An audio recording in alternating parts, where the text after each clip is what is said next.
So as the truck ages, a lot of people think, oh, it's time to sell, buy another, right? But I'm not one of those guys. When my next big switch over is I'm going to buy a brand new transmission. I know, you're snuffing. Quit snuffing.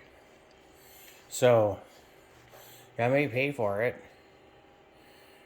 but I want to keep the truck running. I don't want to make it a disposable truck where I buy it and then pass it off to somebody else, puts minor fixes on it, and then it runs for a long time. Now you think, oh, if your truck has a lot of miles on it, it's about time to think about replacing it. I say if something's wearing out, it's time to replace that part. So this is the start.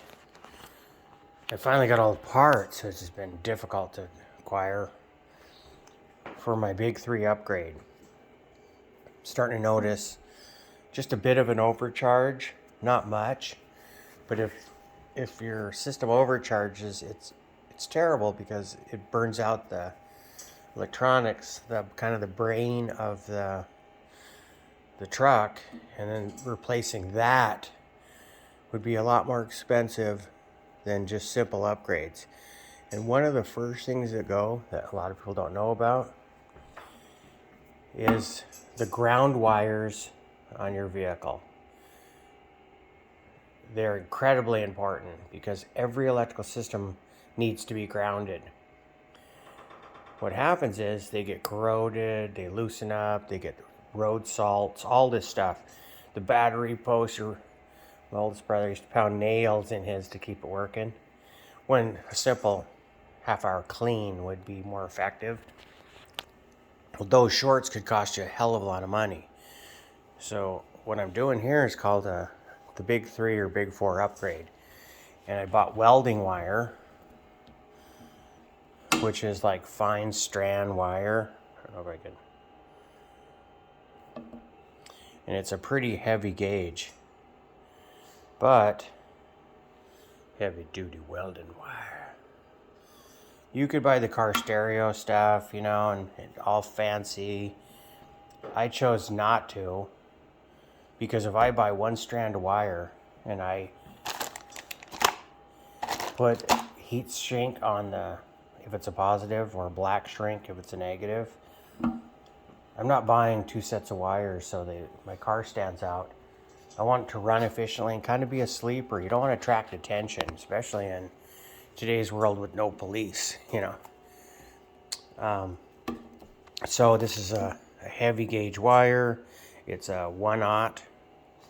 There is a neck size up, but I'm not running no big stereo system or winches or nothing like that. So now I heat shrink. I'm adding a new alternator. It's got more voltage output.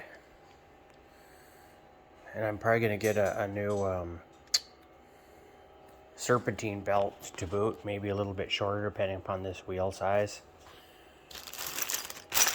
Went to Tacoma Screw,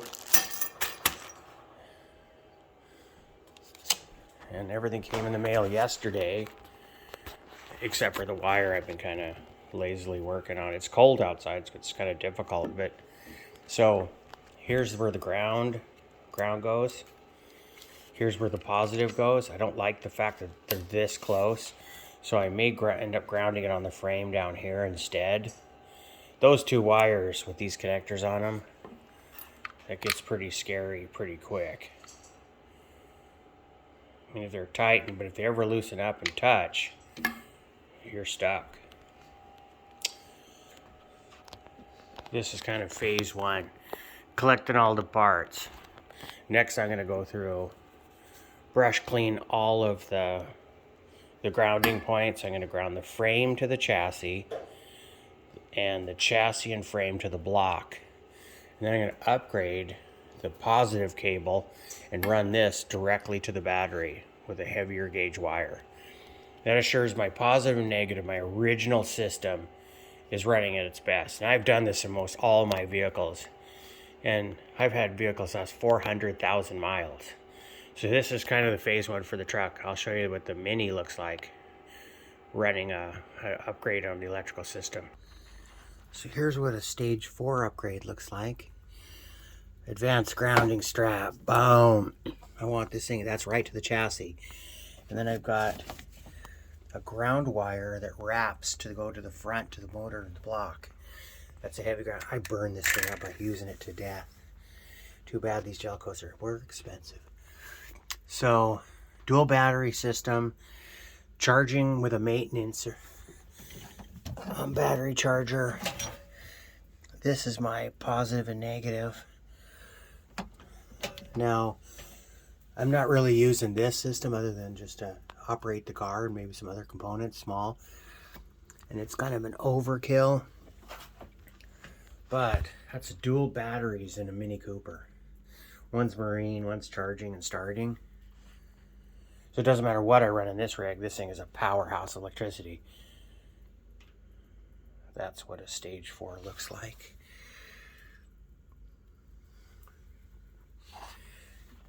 And I've done this for years. It's like I didn't watch an internet video and go, oh, you know what, I should do that. I know the importance of this because I built many a vehicle from scratch. And I know that this is important if you don't want to be on the side of the road. So now I used to scrounge around with the kids in wrecking yards in the old GM trucks.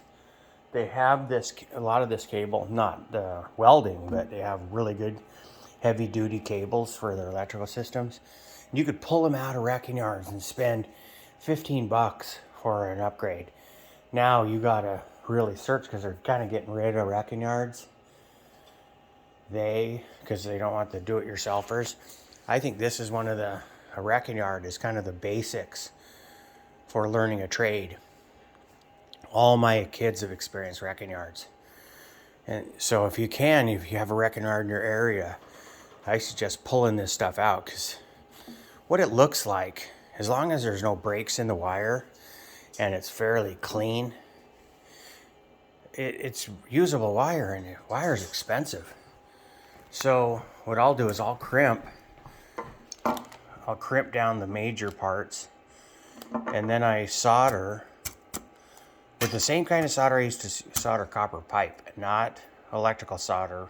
I want high heat capacity, so plumbing solder is definitely better. Lead free. Make sure you clean all your flux off because that flux continues to eat into the copper. What flux does, it makes copper porous, so solder sinks in and adheres a little better. But if it's left unrinsed, if you don't rinse it off after you get done with the solder job, once it continues to corrode. So you don't want that. So basically what I've got here is kind of step 1 of my big 3 upgrade in the truck. That's what it looks like. It's actually kind of fun to do. It's good to get off the TV, you know, if you can, and physically make yourself better by doing. That's where the key to happiness is, doing, not drinking, even though that's fun too. So on this side, what I'm going to do is I'm going to attach another one of these, ba-bink, and cut that down, strip it, crimp it with the hammer and my crimping tool, and then solder fill that void. They actually make pills that go in here, solder pills. You drop in, you set this on a winch and you heat it up and it molts into molten solder, and you slowly dip your copper wire into it. Chink. And then and I'll tell you, you get what you pay for. My kid always likes to tell me, spending a little bit more money to get adhesive backed, so they put adhesive in here. Heat shrink tubing is huge. That cheap stuff is garbage. If you really want to do it well, go out and get some. You have to go to like a Tacoma Screw or a Granger to get the good kind. And you'll find that the cheap stuff is collapsed. And you open it up. But this is an expending thing, but it lasts you as long as you use it sparingly. I didn't need to have an amp fuse in there for a blow, but I'm going to do it because of what. Not only is this good for I can't even think of where this would have a problem with the charging system, other than if you deep dive into water, which I'm never going to do. You can add extra lugs to this, so you're not stacking 15 wires on top of your battery. So here's part one. Just break it down step by step. Kind of decided to do it because it's actually pretty fun.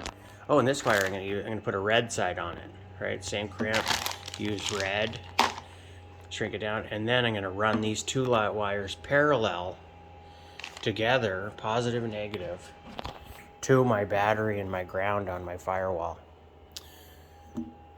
And that way I can run them, and then I'll just snip them when I get the rest. I'll still have a full cable left, but it gets two things done at once. I'm not gonna crimp and check, crimp and check, crimp and check until it comes to the actual ground from frame to chassis. Enough of me talking. Stage one.